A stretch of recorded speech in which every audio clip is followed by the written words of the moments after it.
খাগড়াছড়িতে 2008 সাল পর্যন্ত চাকরি করে আমাদের বদলির অর্ডার আসছে হচ্ছে সিলেট।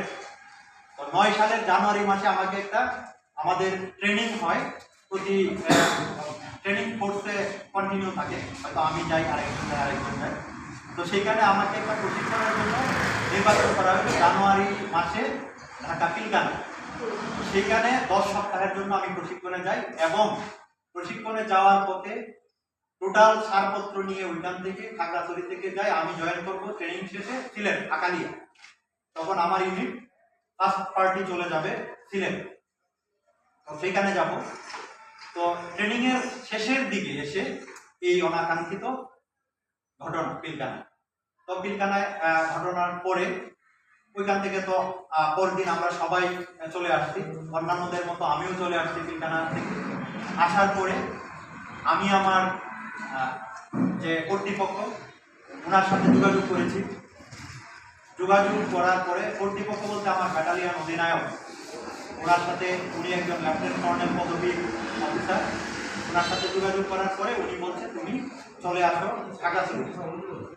আমি তৎক্ষণাৎ রাতের ট্রেনে চলে যাই খাগড়াছড়ি। আচ্ছা, এখানে আপনি কি পিলখানার যে হত্যাকাণ্ড তার চারপাশে সরাসরি খাগড়াছড়ি, কিন্তু আপনার এলাকা ভাষা জানাই আমি ওইখান থেকে বের হয়ে সোজা চলে যাই খাগড়াছড়ি, আমার 5 রাইফেলস ব্যাটালিয়ন সেখানে। ওইখানে গিয়ে ওইখান থেকে আসে কর্তৃপক্ষ আসাতে নিয়ে আসা ইনভেস্টিগেশন শেষে আমাকে আবার আমার পূর্বের কর্মস্থল খাগড়াছড়িতে পাঠিয়ে দেওয়া।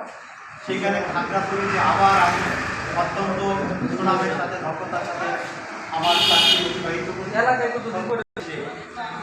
এখানে অনেক ধরনের কোর্ট অফ ইনকোয়ারি হয়।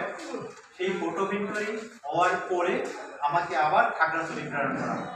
খাগড়াছড়ি থেকে পরে কিছুদিন চাকরি করার পরে তখন ব্যাটালিয়নের অধিনায়ক নির্দেশ দেন যে ঠিক আছে, যারা যারা ওইখান থেকে আসছে তাদেরকে আপাতত কিছুদিন ছুটি দেওয়া হয়। এরপরে 2011 সালের নভেম্বরে 20 তারিখ পর্যন্ত আমি বর্ডার গার্ড বাংলাদেশে চাকরি করেছি। সর্বশেষ বর্ডার গার্ড বাংলাদেশ থেকে আমাকে তখন আমার টোটাল ইউনিট হচ্ছে খাগড়াছড়ি। আমি খাগড়াছড়িতে যাই। সমস্ত ইনভেস্টিগেশন শেষে 2011 সালে 20 নভেম্বর আমার চূড়ান্ত অবসর প্রদানের কাগজ সাইন করা হয়।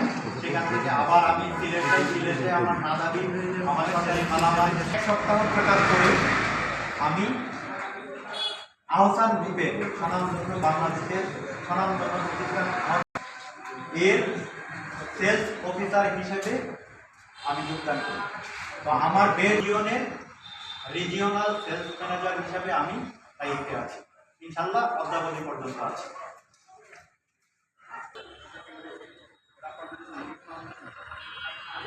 আপনার নাম